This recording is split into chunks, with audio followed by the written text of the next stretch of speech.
खुलुमबाय स्टुडियो दं आं रबिन बसुमतारी बोहैथि दाननि 27, 28 आरो 29 खालाराव खुंजानो गोनां बर' हारिमु आफादनि 21थि बोसोरारि जथुमानि गाहाय खुन्थिया एबा लाइ खुन्थियाखौ दिनै गायसनबाय।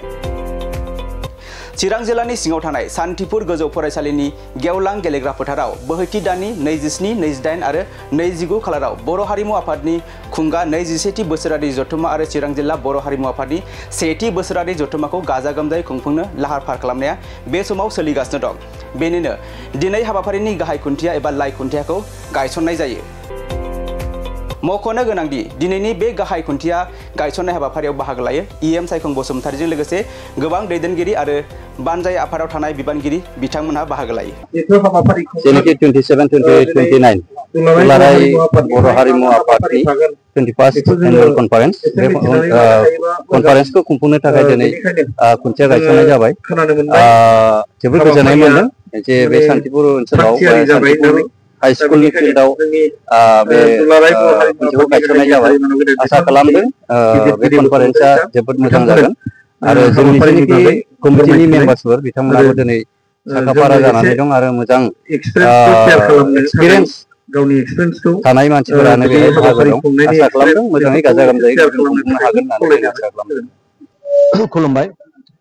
दिनै दुलाराय बर' हारिमु आफादनि खुंगा 21थि बोसोरारि जथुमा बे नैबे सान्थिपुर हालामाव जानो थांगासिनो दङ चिरां जिल्लानि सिङाव आरो बे दिनै बिनि थाखायनो जोङो गिबि खुन्थिया जों गायसनबाय आरो बेखौ बे हाबाफारिखौ जाफुंहोदोंमोन बानजाय आफादनि मानगोनां आफादगिरि बिथां सायखं बसुमतारी लोगोसे बानजाय आफादनि लेङाइ आफादगिरि बिथां डक्टर सांग्रां ब्रह्म दंफायोमोन लोगोसे जोंनि दुलाराय बर' हारिमु आफादनि मिरुनि फ्राय बिबानगिरि दंफायोमोन आरो जों गोजोननाय मोनदों जे देग्लायनि जा दुलाराय बर' हारिमु आफादनि 21थि बोसोरारि जथुमा बियो नैबे चिरां जिल्लानि नैबे सान्थिपुराव जानो थांगासिनो दङ आरो बिनि थाखाय मोनसे गोग्गोम बानजाय आफाद दाखानाय जाबाय आरो बिथांमोना दायो जोबोद गोसो होथाबनानै खामानिफोरखौ मावदों।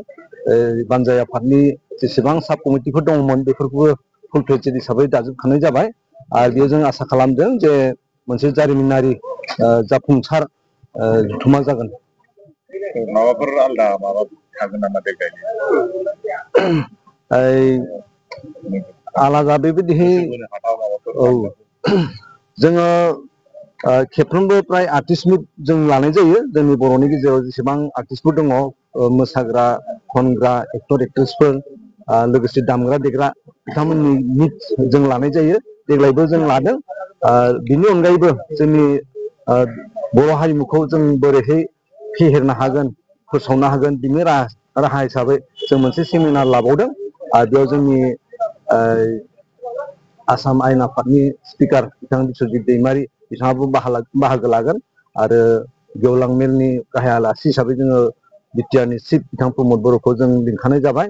लोगोसे माननि आलासि हिसाबै जोंहा जायगानि एमपि सानै दंखायो रोंगोरा नार्जारि आरो जयन्त बसुमतारी बिथांमोनखौबो जोङो आलासि हिसाबै लिंखाबाय। लोगोसे स्पेसियेल गेस्ट हिसाबै जोङो आसामनि मन्त्रि इउजि ब्रह्म बिथांखौ जोङो मोनदों आरो जोङो दासिम जोङो हाबाफारिनि सायाव जों सावरायबाय थादों जों मा लानानै जों बेखौ बेसेबां हायो मोजां गाब होनो थाखाय कालारफुल खालामनो थाखाय जोङो नाजाबाय थादों।